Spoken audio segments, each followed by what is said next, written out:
Hey guys, thanks for joining me for another Dissidia Final Fantasy Opera Omnia video, and today I'm going to continue my Beginner's Guide series, and today we are going to talk about co-ops. Someone in one of my chats or commented on one of my videos saying that they would like to see a beginner video on co-ops, so that's what we're going to do in this video. So to access co-ops, you want to go into the Event tab. While you're in the Event tab here, you're going to see a bunch of missions active. There could be multiple co-ops going on at the same time. So right now I'm going to go on to this loot event. That's the current event as I'm recording this video. So when you get into the screen, you're going to see some of these missions. When you get in, you just want to kind of do all the missions as far as you can. Most of them will be solo, but then there will be a few co-ops spread out. So here the level 70 is a co-op. There's a level 150 co-op. And at the bottom, there's a level 180 co-op. Now, the question is, why should I do co-ops? Why do I want to do co-ops? Well, you want to host a co-op right away for your first run. It doesn't have to be your first run, but you want to get one hosted at least because then you get the gem rewards. But the other thing is co-ops drop really good rewards, and there is a co-op shop where you can spend tokens that you get from the co-ops. So I'm going to click on this little Moogle icon down here, and that's going to take me to the store. And in here, you can see some of the things that you can buy. Now, I've already bought a lot of the stuff in here. I don't know, I can click history, and maybe it'll show everything that I bought. Yeah, so you can see this is some of the stuff that I bought out of here. So you see there's gems. There's the Mighty Shard, so like when you're doing Crystal Awakenings, this is where you get the highest tier from. So you should be really motivated to get those highest tier crystals. Draw tickets and gems are a really big thing in here, and then you're also going to be able to get artifacts, right? So if we go back in here, just looking at what I have left to buy in here. So blooms, as a newer player, I have all my blooms maxed out, so I don't really go for blooms. But blooms are important because you need those to master the AAs. So you want to make sure that you get that for their AA skills for all of your units, okay? Guard tokens are good as well because you're going to need to buy armors. And then this, to me, in my opinion, is the best place to get artifacts from because it's a lot easier to get them from here than farming the artifact quest. You can also get power orbs and guard orbs. Typically, if I'm just grinding co-op and I've bought everything that I want, then I just go in and I fill up on power orbs and guard orbs until I'm maxed out. That's kind of what I do there. You can also buy artifact materials and things like that as well, right? The one thing I'm going to say is don't buy the crystals down here. Like, all of these normal crystals are farmable, and you can get them really fast through the crystal quest. So I wouldn't use any resources on these. So if you're grinding a co-op a lot, I recommend you keep going until your artifacts are what you want, and then get high power orbs and high guard orbs. That's what I would buy, like, for the unlimited items. That's what I would recommend there, okay? Now, there are 3 types of currency. So basically, like, if we look at this item, these items here, these use a bronze currency. This currency is like mainly meant to get artifacts, and this is the main currency you want to use on artifacts. You only get these when using bells, and I'll explain what bells are in a second. The silver and gold items, you'll get those every run no matter what, and that's where you're going to get all of the main rewards from that, okay? So in terms of how do you get these, what do you need to do? So I'm going to jump into a level 180 co-op, and I'm going to talk about just some of the things you're going to be selecting in here and kind of like proper etiquette for co-op and things like that. So I'm going to go into co-op, and the big thing in here is you typically want to run boosted characters, okay? When you're running a full team of boosted characters, you're going to get more rewards, and people typically want you to be using boosted characters. Now, if you want to do fun runs without boosted, you can do that, but you have to check the proper settings because people are going to get upset if you come to co-op and they want boosted and you don't bring boosted in. The other thing is to run boosted as a newer player, you don't have to have like a character maxed out. Usually people are willing to carry you because the meta is so crazy. Like, you only need like one fully built up person could just like carry 2 other people if they wanted to, right? So hopefully if you get in and you're not maxed out, somebody will be willing to carry you. Typically, if you're hosting, people are fine carrying you because they're getting a free run from you, right? So I've got Zell here. So Zell is boosted, and you can see that he's glowing with that aura. That's how you know. If you want to know which characters you have that are boosted, you want to click on this tab here in the upper right for sorting, and you want to sort by EXP times 2, right? So if I go to sort by, you want to put on EXP times 2. EXP times 2, these are all the characters that are getting boosted EXP. Now, not every character that is boosted EXP is considered boosted for the event. It's only going to be characters for that specific event. But characters, when they come out, they're typically get double EXP for like 2 weeks, right? Or a week and a half, something like that. So only the most recent characters that have to do with the event that you're running are the ones that are actually boosted. So you can see all of these guys here say EXP times 2 on them, but only some of them are doing the silver glow. So the silver glow are the characters you want to do. Actually, I'm going to do Cater. I like Cater more. So we're going to put Cater in as our boosted. All 3 of your slots here do not have to be boosted because you're going to be co-oping with other people. So just make sure your top slotted character is a boosted character. Okay, so we're going to go into that. And then what you want to do is you want to pick group. When you get into group, you're going to have 3 options. You can either host, you can guest, or you can either. Hosting, you want to make sure you host at least 1 time to get the clear rewards. Okay. Guest means that you're only going to join other people's, and then either means that you don't care which one you do. You can do either one, and the game will kind of set you up. Now, what's going to happen is you have a currency called bells. I would probably have to go back to the main screen to show my bells, so I don't want to do that right now, but your bells will be listed at the top, and your bells cap out at 5.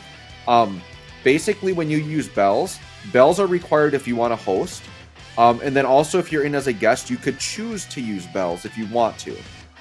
If you're doing a bell boosted run, or hosting with a bell, that's how you get the artifact, those bronze materials to buy artifacts. If you are just joining as a guest without using a bell, you will only get the silver and gold currency, which is fine because that's typically the one you want to grind out more anyways. So what I'm going to do is I'm going to say either. Now in any of these options, you have to choose if you want to do just for fun or boosted characters.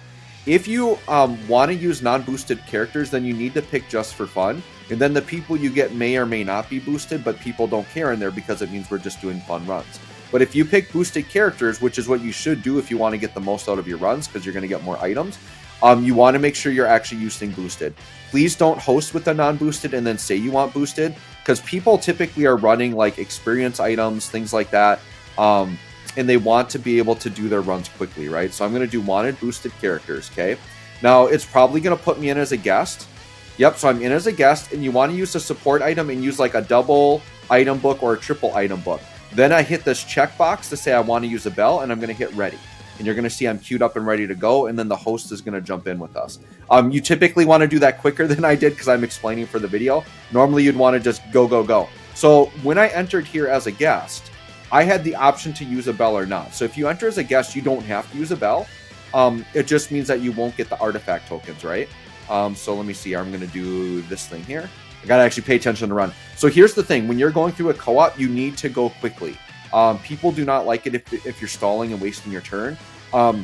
People aren't going to care if you make like a bad move or something as long as you're quick. Like if you're a newer player and you don't even know what to do, or maybe like if your character's not built up, like you're not going to do a ton of damage anyways, right? So you can just press like do a 15 or 35 attack and that's fine. Just go quick and then the rest of the team will move on.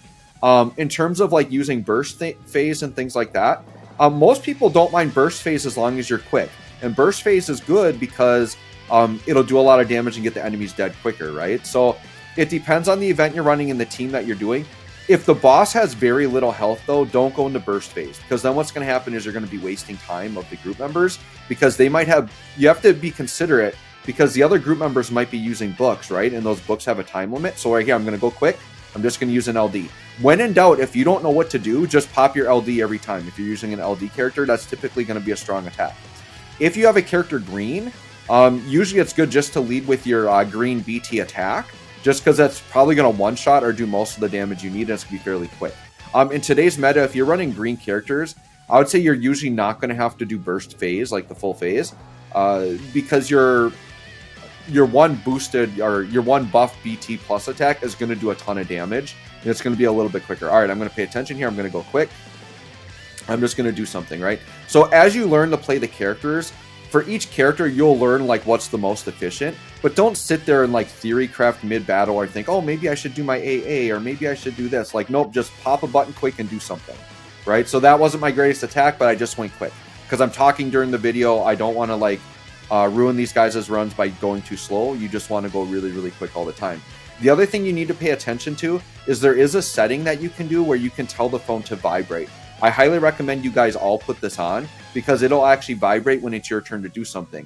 A really common thing that happens in co-ops is somebody might initiate a launch, and during the launch, you're responsible for choosing Brave or HP attack, and it will catch people off guard because it's not your turn and you have to do something.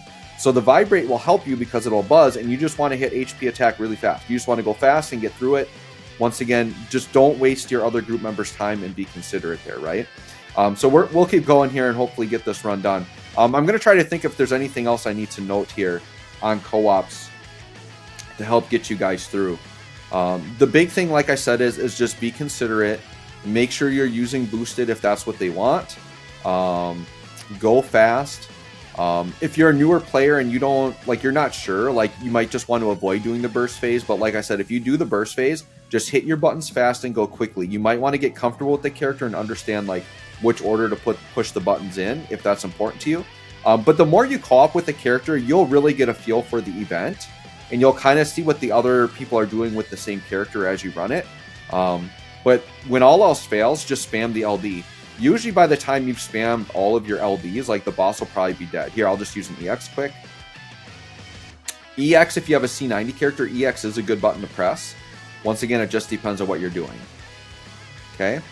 So yeah, that's basically it. I think I'll just end the video here because we don't need to see the whole fight. What's going to happen is the video is going to end. You're going to get a bunch of rewards, and then once again, you just want to hop in and keep going. So anyways, guys, let me know if this helps with co-ops. If there's anything I missed, please let me know. But I think that pretty much covers the basis of it.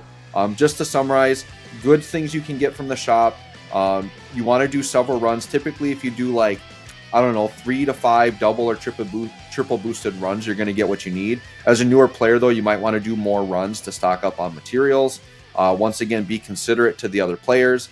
You can either choose the host or go in as a guest. Make sure you use your bells up to get the artifact materials. When your bells are gone, just choose guest and you'll just hop in as a guest. You won't get the bell rewards, but you will get the normal rewards, which are still good. So anyways, guys, hope this helps. Thanks for watching. We'll catch y'all in the next one.